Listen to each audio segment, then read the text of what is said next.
குறைஞ்சது 3 குழந்தையாவது பெறணும் அப்படின்ட்டு நிறைய குழந்தைகள் பெற்றாங்க.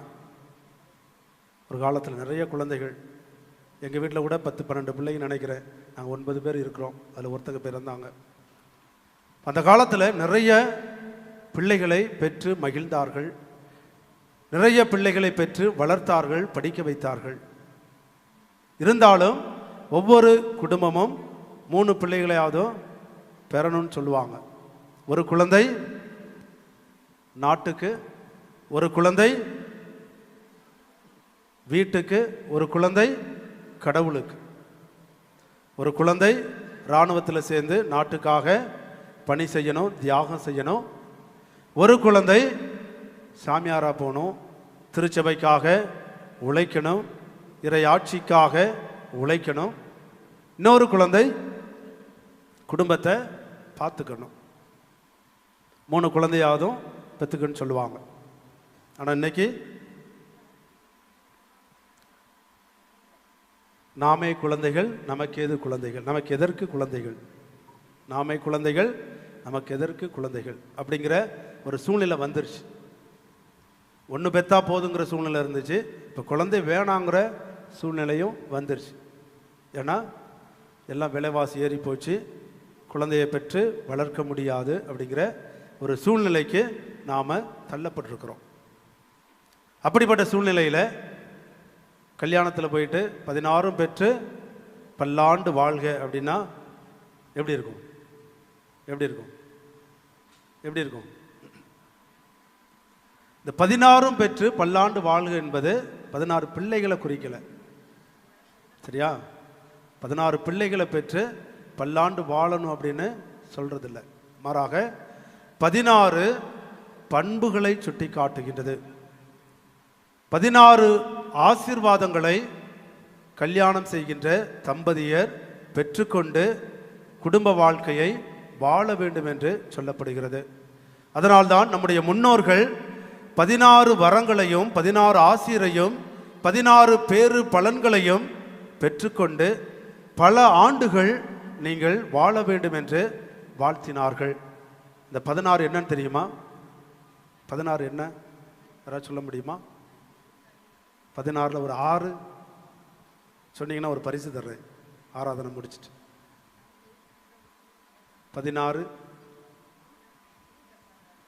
16ல் முதல்ல செல்வம், சொத்து. நீங்கள் நிறைய செல்வங்களை பெற்று மகிழ்ச்சியோடு வாழ வேண்டும். இரண்டாவதாக அழகு. உங்களுடைய குடும்ப வாழ்க்கை என்பது அழகுமிக்க வாழ்க்கையாக இருக்க வேண்டும். அழகு என்று சொல்லுகின்ற பொழுது உடல் அழகு கிடையாது. உடல் அழகு கிடையாது. இன்னைக்கு நம்ம உடல் அழகாக இருக்கணும்னு சொல்லி என்னென்னமோ மேக்கப்லாம் பண்ணுறோம். முடி நரைச்சி போனால் கூட டை அடிச்சுட்டு வந்துடுறோம், கருப்பாக தெரியட்டும்னு சொல்லி. நம்முடைய உடலை நாம் அழகுபடுத்த முயற்சி செய்கின்றோம். ஆனால் நம்முடைய குடும்பம் அழகான குடும்பமாக இருக்க வேண்டும். மூன்றாவதாக இளமை. நாம் எப்பொழுதுமே இளமையோடு இருக்க வேண்டும். வயதிலே மூப்பு அடைந்தாலும் நம்முடைய சிந்தனை அனைத்தும் இளமையாக இருக்க வேண்டும். நான்காவதாக நோயின்மை. நோய் நொடி இல்லாமல் குடும்ப வாழ்க்கையை வாழ வேண்டும். எந்த நோயும் பாதிக்காமல், உங்களை நெருங்காமல், நோய் நொடி இல்லாமல் நீங்கள் வாழ வேண்டும். ஐந்தாவதாக கல்வி. நல்ல முறையிலே படித்து ஞானம் பெற்ற குடும்பமாக வாழ வேண்டும். ஆறாவதாக நீண்ட ஆயுள். திருமணமாகி பல ஆண்டுகள் நீங்கள் வாழ வேண்டும். நீண்ட ஆயுளை பெற்றுக்கொண்டு வாழ வேண்டும். நீண்ட ஆயுள் என்பது விவிலியத்திலே கடவுள் கொடுக்கின்ற ஒரு பெரிய ஆசீர்வாதமாக இருக்கின்றது. பழைய ஏற்பாட்டிலே நிறைய மனிதர்கள் பல ஆண்டுகள் வாழ்ந்திருக்கின்றார்கள், நீண்ட ஆயுளோடு வாழ்ந்திருக்கின்றார்கள். அதே போல நீங்களும் உங்களுடைய குடும்ப வாழ்க்கையிலே நீண்ட ஆயுளோடு வாழ வேண்டும். ஏழாவதாக நல்வினை. நன்மையை மட்டுமே செய்ய வேண்டும். நல்ல செயல்களை மட்டுமே செய்து உங்களுடைய குடும்ப வாழ்க்கையை நீங்கள் வாழ வேண்டும். எட்டாவதாக பெருமை. மற்றவர்கள் உங்களை பாராட்டும்படியாக பெருமையோடு பெருமை மிக்க மனிதர்களாக பெருமை மிக்க குடும்பமாக நீங்கள் வாழ வேண்டும். 9வதாக துணிவு. துணிவோடு நீங்கள் உங்களுடைய குடும்ப வாழ்க்கையை வாழ வேண்டும். துணிவோடு நீங்கள் பல காரியங்களை உங்களுடைய குடும்பத்திற்காக முன்னெடுக்க வேண்டும். மன தைரியத்தோடு நீங்கள் குடும்ப வாழ்க்கையை வாழ வேண்டும். 10வதாக வலிமை. எவ்வளவு துன்பங்கள் வந்தாலும் அதை தாங்கிக் கொள்ளுகின்ற வலிமையோடு சக்தியோடு நீங்கள் உங்களுடைய குடும்ப வாழ்க்கையை வாழ வேண்டும். 11வதாக வெற்றி. உங்களுடைய குடும்ப வாழ்க்கை என்பது தோல்வியான வாழ்க்கை அல்ல, கண்ணீரோடு நிறைந்த வாழ்க்கை அல்ல, மாறாக வெற்றி நிறைந்த வாழ்க்கையாக இருக்க வேண்டும். அழுது புலம்புகின்ற வாழ்க்கையாக உங்களுடைய குடும்ப வாழ்க்கை என்பது இருக்கக்கூடாது. மாறாக மகிழ்ச்சி நிறைந்த வெற்றி நிறைந்த வாழ்க்கையாக இருக்க வேண்டும். ஒரு கல்யாண பூசை முடிஞ்சு மணமக்களோட புகைப்படம் எடுத்தாங்க, ஃபோட்டோ. அப்போது அந்த பையன் வந்து கேமரா பார்த்து சிரிக்கவே இல்லை. ஃபோட்டோகிராஃபர் சொல்கிறாரு, சிரிங்க சிரிங்க, மாப்பிள்ளை ஸ்மைல் பண்ணுங்க அப்படின்றார். அவர் ஸ்மைல் பண்ணவே இல்லை. அவர் சொன்னார், ஃபோட்டோகிராஃபர், பாருங்கள் ஃபாதர் எவ்வளோ அழகாக சிரிக்கிறாரு, நீங்கள் சிரிக்க வேண்டியதானே, கல்யாண பையன் நல்லா சிரிங்க அப்படின்னு. ஆக அந்த மணமகன் சொன்னான், அந்த பையன் சொன்னான், ஃபாதருக்கு என்னங்க கவலை, அவர் சிரிப்பார், எனக்கு தானே கவலை.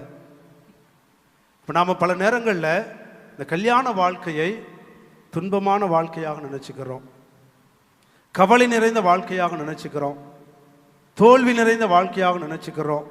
ஆனால் இந்த கல்யாண வாழ்க்கை என்பது கடவுளால் கொடுக்கப்பட்ட ஒரு ஆசீர்வாதமான வாழ்க்கை. கடவுள் தொடக்கத்திலேயே திருமணம் என்னும் அருள் அடையாளத்தை ஏற்படுத்தியிருக்கின்றார்.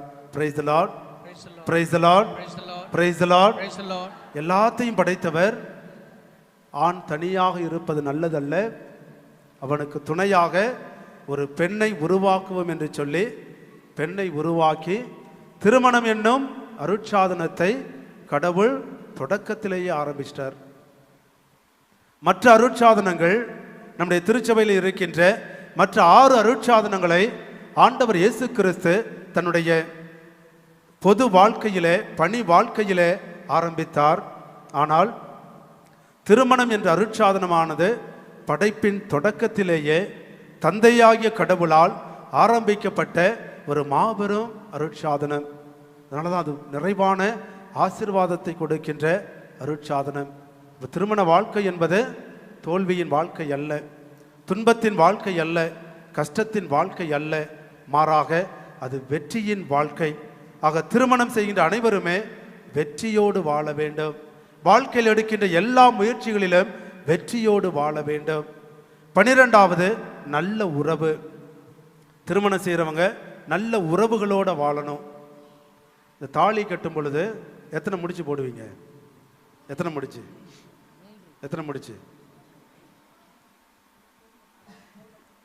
இப்பெல்லாம் முடிச்சே போடுறதில்ல, செயினை கழுத்தில் அப்படியே இறக்கிறது. கழுத்தில் தாலி கட்டும் பொழுது 3 முடிச்சு, அதில் அர்த்தம் இருக்கு. 3 முடிச்சு எதுக்காக போடுறோம்? ஏன் போடுறோம்? 3 முடிச்சு? தந்தை மகன் தூய ஆவியார், அப்படித்தானே?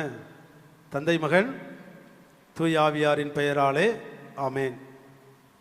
3 முடிச்சு.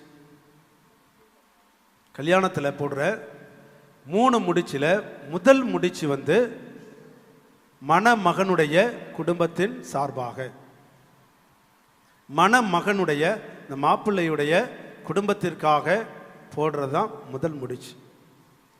2வது முடிச்சு மணமகள் குடும்பத்திற்காக போடப்படுகின்ற முடிச்சு. பொண்ணுக்கு ஒரு முடிச்சு, மாப்பிள்ளைக்கு ஒரு முடிச்சு. 3வது முடிச்சு வந்து இந்த 2 பேரும் சேர்ந்து அமைக்கிற புதிய குடும்பத்திற்கான முடிச்சு. புரியுதா? புரியலையா? Price the Lord, praise the Lord, praise the Lord. முதல் முடிச்சு கணவன் குடும்பத்தின் சார்பாக, 2வது முடிச்சு மனைவியின் குடும்பத்தின் சார்பாக, 3வது முடிச்சு இவங்க 2 பேரும் அமைக்கிற குடும்பத்தின் சார்பாக. இந்த மாப்பிள்ளை எத்தனை முடிச்சு போடுவார்? இந்த 3 முடிச்சுல எத்தனை போடுவார்? 2 முடிச்சு தான் போடுவார். முதல் முடிச்சு 2வது முடிச்சு தான் போடுவார். 3வது முடிச்சு யார் போடுவா? நாத்தனார் போடுவாங்க. நாத்தனார். அந்த நாத்தனார் தான் குடும்பத்தில் வேட்டே வைக்கிறது.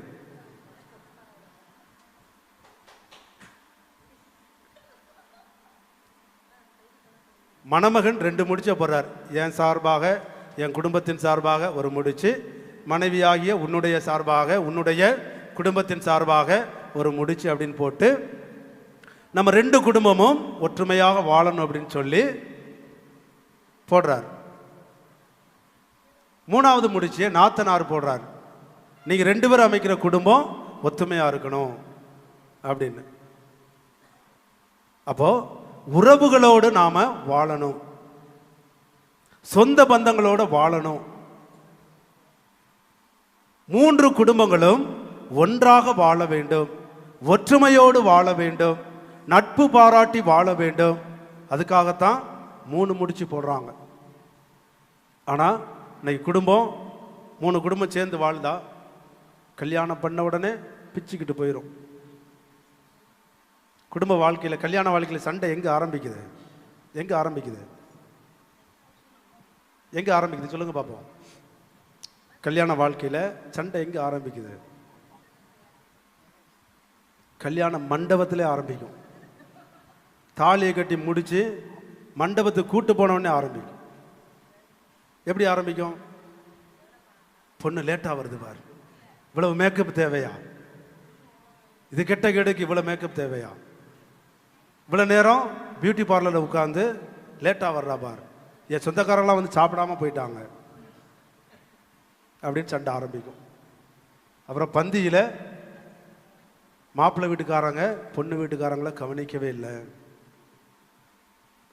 எங்க வீட்டுக்காரங்க சாப்பிட்ட இலையிலெல்லாம் பிரியாணியில் லெக் பீஸே இல்லை, கறியே இல்லை, வெறும் குஸ்கா மட்டும்தான் இருந்துச்சு அப்படின்னு கல்யாண மண்டபத்திலே சண்டை வந்துடும்.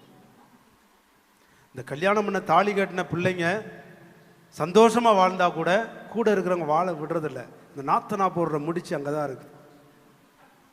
அந்த முடிச்சு என்ன முடிச்சு பாருங்க, தூண்டி விடுறது. அம்மாட்ட போயிட்டு, அம்மா மருமகா வந்துட்டான்னு ரொம்ப அவளை தலையில தூக்கி ஆடாத, அவளை வைக்க வேண்டிய இடத்துல வை,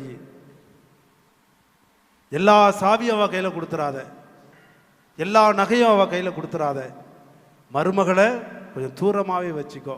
தூண்டி வர்றது நாத்தனா.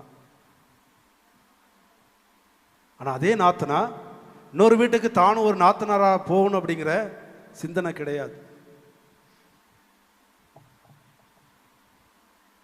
இன்னைக்கு ஒரு பெண் பிள்ளையை பெற்றிருக்கிறோம்.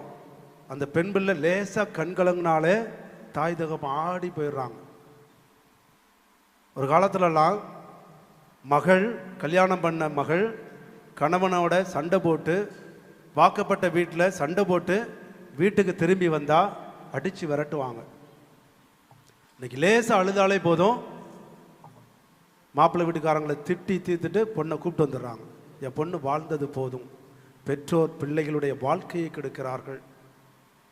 அளவுக்கு அதிகமாக பாசமும் செல்லமும் கொடுத்து பெண் பிள்ளைகளுடைய வாழ்க்கையை கெடுப்பது பெற்றோர். எத்தனையோ கல்யாண பிரச்சனைகளை பார்த்துருக்கிறேன், எவ்வளவோ குடும்ப பிரச்சனைகளை பார்த்துருக்கிறேன். இந்த குடும்பத்தில் வர பிரச்சனைக்கெல்லாம் காரணம் பெண்ணுடைய தாய் தகப்பன். நிறைய குடும்பங்களில் இந்த பிள்ளைங்க நல்லா சந்தோஷமா இருக்கும், ஆனால் தாய் தகப்பன் தூண்டி வர்றது. நான் கூட என் பிள்ளையை அள வச்சதில்லை, நான் கூட என் பிள்ளைய ஊன்னு ஒரு வார்த்தை சொன்னதில்லை, நான் கூட என் பிள்ளைய ஒரு நாளும் திட்டுனதில்லை, என் வீட்டில் இருக்கிற வரைக்கும் என் பிள்ளை கண்ணில் கண்ணீரை பார்த்ததே இல்லை, நினைக்கி டெய்லி அழுகிறா, கஷ்டப்படுறா அப்படின்னு பெற்றோர் பிள்ளைகளுடைய வாழ்க்கையை கெடுத்து கொண்டிருக்கின்றோம். கல்லானாலும் கணவன், புல்லானாலும் புருஷன் என்று சொல்லி வளர்த்த காலம் போய் உன் புருஷனை கல்லால் அடிச்சுட்டு வா அப்படின்னு சொல்லி வளர்க்கிற காலம் நடைபெற்று கொண்டிருக்கின்றது. இன்னைக்கு உறவுகள் எப்படி இருக்கின்றன? 3 முடிச்சு போட்டு 3 குடும்பங்களும் உறவோடு வாழ வேண்டும் என்று வாழ்த்துகின்ற வேளையிலே இன்று திருமண வாழ்க்கை, குடும்ப வாழ்க்கை என்பது கேள்விக்குறியாக இருக்கிறது. கல்யாணம் ஆகி 1 மாதம் 2 மாதத்துலலாம் பிரிஞ்சு போகிறவங்கள பார்க்குறோம். இந்த வாழ்க்கை வேண்டாம், இந்த கணவன் வேண்டாம், இந்த குடும்பம் வேண்டாம், இந்த மாமியாரோட வாழ முடியாது, இந்த வீட்டில் ஒரு நிமிஷம் கூட நிற்க முடியாது அப்படின்ட்டு ஓடுறவங்க இருக்கிறாங்க. 16 பேறு பலன்களிலே ஒன்று நல்ல உறவு. உறவோடு வாழ வேண்டும், குடும்பமாக வாழ வேண்டும், இணைந்து வாழ வேண்டும். அதுதான் கடவுள் எதிர்பார்ப்பது. 13ஆவதாக புகழ்ச்சி. மற்றவர்கள் புகழும்படியாக வாழ வேண்டும். மற்றவர்கள் நம்முடைய குடும்பத்தை பார்த்து புகழ்ந்து பேசும்படியாக வாழ வேண்டும். இதெல்லாம் ஒரு குடும்பமா? இது ஒரு கேடுகட்ட குடும்பம் அப்படின்னு யாரும் சொல்லக்கூடாது. குடும்பம்னா இப்படி வாழணும், இதெல்லாம் குடும்பம், இவங்கள குடும்ப வாழ்க்கை வாழ்றாங்க அப்படின்னு மற்றவர்கள் பாராட்டுகின்ற அளவுக்கு, நம்மை பற்றி புகழ்ந்து பேசுகின்ற அளவுக்கு நாம் வாழ வேண்டும். புகழ்ச்சியோடு வாழ வேண்டும், நுகர்ச்சியோடு வாழ வேண்டும். 14 நல்ல பொருட்களை தேர்ந்தெடுத்து நல்ல பொருட்களை நம்முடைய குடும்பத்திற்காக வாங்கி, தேவையான பொருட்களை மட்டும் குடும்பத்திற்காக வாங்கி நாம் நல்ல பொருட்களை பயன்படுத்தி குடும்ப வாழ்க்கையை வாழ வேண்டும். 15ஆவதாக நல்ல நண்பனை கொண்டிருக்க வேண்டும், துரோகிகள் அல்ல. நல்ல நண்பர்களை நாம் கொடையாக பெற்றுக்கொண்டு நம்முடைய குடும்ப வாழ்க்கையை நாம் வாழ வேண்டும். 16ஆவதாக தான் மக்கட்செல்வம். இந்த 16 பேறு பலன்களில் 16ஆவதாக வருவது தான் மக்கட்செல்வம். குழந்தை வரத்தை பெற்றுக்கொண்டு நாம் குடும்பமாக வாழ வேண்டும். மக்கட்செல்வத்தை பெற்றுக்கொண்டு நாம் மகிழ்ச்சியோடு வாழ வேண்டும். இன்னைக்கு நிறைய பேர் குழந்தை வேண்டாம் அப்படிங்கிற மனநிலையில் இருக்கிறாங்க. நகரங்கள்லாம் பார்க்கும் பொழுது கல்யாணம் ஆகிட்டு 2 பேரும் ஐடி கம்பெனியில் வேலை செய்கிறாங்க, வெளிநாட்டு கம்பெனிகளுக்கு வேலை செய்கிறாங்க. வேலை செய்கிறவங்க இப்போ கல்யாணம் வேணாம், குழந்தை வேண்டாம், 3 ஆண்டுகள் 5 ஆண்டுகள் கழித்து நாங்கள் பிள்ளைகளை பெற்றுக்கொள்கிறோம் அப்படின்னு சொல்கிறாங்க. அது தவறு, அது தவறு. கல்யாணத்திற்கு முன்பாக கல்யாண தயாரிப்பு நேரத்தில் குருவானவர் உங்களுக்கு ஒரு சில கேள்விகளை கேட்டு ஒரு ஃபார்ம் ஃபில் பண்ணி கொடுப்பாங்க, ப்ரீநப்ஷியல் ஃபார்ம் என்று சொல்லி. அதில் ஒரு கேள்வியே இருக்கும், குழந்தை வேண்டாம் என்று நீங்கள் திட்டமிடுகிறீர்களான்னு. ஆமாம், குழந்தை வேண்டான்னு திட்டுறோம் அப்படின்னு சொன்னீங்கன்னா கல்யாணத்தை ஸ்டாப் பண்ணிடுவாங்க. ஏன்னா கல்யாணம் செய்வதுடைய முக்கியமான நோக்கம் குழந்தை செல்வத்தை பெற்றுக்கொள்வது. இப்போ கல்யாணம் ஆகி 5 வருஷம் கழித்து வாழ்க்கையில் செட்டில் ஆன அப்புறம், நல்லதொரு வீடை கட்டினதுக்கப்புறம் நான் குழந்தையை பெற்றுக்கிறேன் அப்படின்னா அது பாவம். ஏன்னா நீங்கள் ஒருவேளை குழந்தையை கருத்தரித்தால் அதை வேண்டாம் என்று சொல்லி கருக்கலைப்பு செய்வீர்கள். அபார்ஷன் என்பது ஒரு பெரிய பாவமாக கருதப்படுகிறது. அப்போ கடவுள் நமக்கு கொடுக்கின்ற அந்த ஆசீர்வாதமான குழந்தையை நாம் பெற்றுக்கொள்ள வேண்டும். குழந்தையை பெற்றுக்கொண்டு நாம் மகிழ்ச்சியோடு வாழ வேண்டும். திருப்பாடல் 127:3 சொல்லுகின்றது, பிள்ளைகள் என்பவர்கள் ஆண்டவர் கொடுக்கின்ற ஆசீர்வாதம். Price the Lord, praise the Lord, praise the Lord. குழந்தை செல்வம் என்பது கடவுள் கொடுக்கின்ற ஆசீர்வாதம். அந்த ஆசீர்வாதத்தை வேண்டாம் அப்படின்னு ஒதுக்கக்கூடாது. ஏன்னா ஒரு சிலர் குழந்தை வேண்டான்னு அபாஷம் பண்ணுறாங்க, ஒரு சிலர் குழந்தை வேணும்னு தவம் இருக்கிறாங்க. குழந்தை என்பது கடவுள் கொடுக்கின்ற ஒரு பெரிய ஆசீர்வாதம். குடும்ப வாழ்க்கையிலே பார்க்கின்றோம், திருமணம் ஆனவுடனே குழந்தை வேணும்னு எதிர்பார்க்கிறோம். அதுவும் தப்பு. கடவுளுக்கு தெரியும் எப்போ கொடுக்கணும் அப்படின்னு. கடவுள் கொடுக்கின்ற குழந்தையை வேண்டாம் என்று கொள்வதும் பாவம். குழந்தை உடனடியாக வேண்டும் என்று சொல்லி பல்வேறு மருத்துவங்களை செய்வதும் பாவம். கடவுள் கொடுப்பார். இந்த சமூகம் நம்மளை கல்யாணம் ஆன உடனே எதிர்பார்க்கும். நான் குழந்தை ஏதாவது வீட்டில் விசேஷமா, ஏதாவது விசேஷமா அப்படின்னு கேட்பாங்க. கல்யாணம் ஆகி 1 மாதத்திலே கேட்பாங்க, அக்கம் பக்கத்து எல்லாமே. ஏன்னா நம்முடைய மக்களுக்கு அடுத்தவங்களை பற்றி, அடுத்தவங்களுடைய வாழ்க்கையை பற்றி சிந்திக்கிறது தான் பொழப்பு. இன்னைக்கு ஒரு ஸ்டேட்டஸை போடுங்களேன், உடனே பார்க்குறவங்க எத்தனை பேர் இருக்கிறாங்க? வாட்ஸ்அப்லேயோ ஃபேஸ்புக்லேயோ ஒரு ஸ்டோரி ஸ்டேட்டஸ் போடுங்க, உடனே பார்ப்பாங்க. ஏன்னா அடுத்தவங்களுடைய வாழ்க்கையில் மூக்கு நுழைக்கிறது தான் அவங்களுடைய வேலை. நம்ம கல்யாணம் பண்ணவங்க எப்போனாலும் குழந்தை பெற்றுட்டு போகிறாங்க, உனக்கு என்ன பிரச்சனை? என்ன வீட்டில் ஏதாவது விசேஷம்? இன்னும் 3 மாதம் ஆச்சு இன்னும் இல்லையா? 1 வருஷம் ஆச்சு இன்னும் இல்லையா? 2 வருஷம் ஆச்சு இன்னும் இல்லையா? டாக்டரை பார்த்தீங்களா? யாருக்கு பிரச்சனை? உனக்கா அவளுக்கா? பக்கத்து வீட்டுக்காரங்க சும்மா இருக்க மாட்டாங்க. ஏதாவது புழு பூச்சி உண்டா வயிற்றுல? ஏதாவது புழு பூச்சி உண்டா? இந்த புழு பூச்சின்னா என்னன்னு தெரியுமா? புழு பூச்சி என்னன்னு தெரியுமா? பூச்சி பறந்துக்கிட்டே இருக்குது, புழு மண்ணில் கிடக்குது, அது எப்படி வயிற்றுக்குள்ளே வரும்? புழு பூச்சி என்ன? புழு என்பது அந்த மண்ணில் சுற்றிக்கிட்டே இருக்கும், மண்ணுக்குள்ளே இருக்கும், மண்ணுக்குள்ளே சுற்றிக்கிட்டே இருக்கும். வீட்டில் பிறக்கிற ஆம்பளை பிள்ளை அதே வீட்டில் தான் இருப்பான், ஆண் பிள்ளை வீட்டில் இருப்பான். பூச்சி என்பது பறந்துக்கிட்டே இருக்கும், இங்கே இருக்கும், அங்கே இருக்கும், வெளியே இருக்கும், ரூமில் இருக்கும், எல்லா இடத்துலையும் இருக்கும். பூச்சி பறந்துக்கிட்டே இருக்கும். இப்போ பெண் பிள்ளை பிறந்த வீட்டை விட்டு பறந்து போகக்கூடியது. ஆண்களுக்கு 1 வீடு, பெண்களுக்கு 2 வீடு. பிறந்த வீடு, புகுந்த வீடு. அதனால தான் பெண் பிள்ளைகளை பூச்சின்னு சொல்லுவாங்க, ஆண் பிள்ளைகளை புழுன்னு சொல்லுவாங்க. புழு இருந்த இடத்துலையே சுற்றிக்கிட்டே இருக்கும், ஆம்பளை பிள்ளை அதே வீட்டில் தான் இருப்பான். பெண் பிள்ளைகள் வேறு வீட்டுக்கு போகும், அதனால தான் புழு பூச்சின்னு சொல்லுவாங்க. ஸோ அப்போது ஏதாவது விசேஷம் இருக்குதா, புழு பூச்சி உண்டா அப்படின்னு மற்றவர்கள் கேட்கின்ற பொழுது நாம் கவலைப்பட தேவையில்லை. ஆனால் கடவுளுக்கு தெரியும் எப்பொழுது குழந்தையை தர வேண்டும் என்று. விவிலியத்திலே பார்க்கின்றோம், 20 ஆண்டுகள் கழித்து குழந்தை பிறந்தது ஈசாக்கிற்கு. ஆபிரகாமுக்கு எத்தனையோ ஆண்டுகள், அண்ணாவுக்கு பல ஆண்டுகள் திருமணமாகி. அதே போல அன்பார்ந்தவர்களே, நம்முடைய வாழ்க்கையிலும் கடவுளுக்கு தெரியும் எப்பொழுது குழந்தையை கொடுக்க வேண்டும் என்று. அவர் கொடுக்கின்ற பொழுது அந்த குழந்தையை நாம் இறைவனுடைய ஆசீர்வாதமாக ஏற்றுக்கொள்ள வேண்டும். இறைவன் நமக்கு கொடுக்கின்ற ஒரு மாபெரும் அருளாக, ஆசீர்வாதமாக நாம் ஏற்றுக்கொள்ள வேண்டும். ஏனால் கடவுளால் முடியாத காரியம் என்று எதுவுமே கிடையாது. இறந்த உடலுக்கு உயிரை கொடுப்பது கடவுளுக்கு எளிதான காரியம். நோயாளிகளை ஒரு நொடி பொழுதிலே குணப்படுத்துவது என்பது கடவுளுக்கு எளிதான காரியம். நம்முடைய கற்ப பையிலே ஒரு கருவை கொடுப்பது என்பது கடவுளுக்கு எளிதான காரியம். எனவே நம்முடைய திருமண வாழ்க்கையிலே, குடும்ப வாழ்க்கையிலே திருமணமாகி குழந்தை இல்லையே என்ற வருத்தத்தோடு நாம் வாழ்வதை விட்டுவிட்டு, கடவுள் எனக்கு தருவார், கடவுள் எனக்கு குழந்தை செல்வத்தை கொடுப்பார், நான் பூண்டி மாதா கோவிலுக்கு சென்றிருக்கின்றேன், ஜெபித்திருக்கின்றேன், நம்பிக்கையோடு கண்ணீரோடு அழுது புலம்பி மனம் கசந்து நொந்து நான் வேண்டி வந்திருக்கின்றேன், கடவுள் எனக்கு குழந்தை செல்வத்தை தருவார்.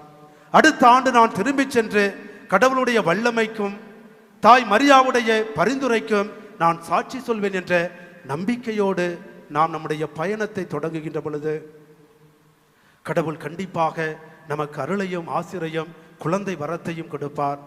இன்னும் பல்வேறு தேவைகளோடு நாம் இங்கு வந்திருப்போம், அவை அனைத்தையுமே இவர் நிறைவேற்றுவார்.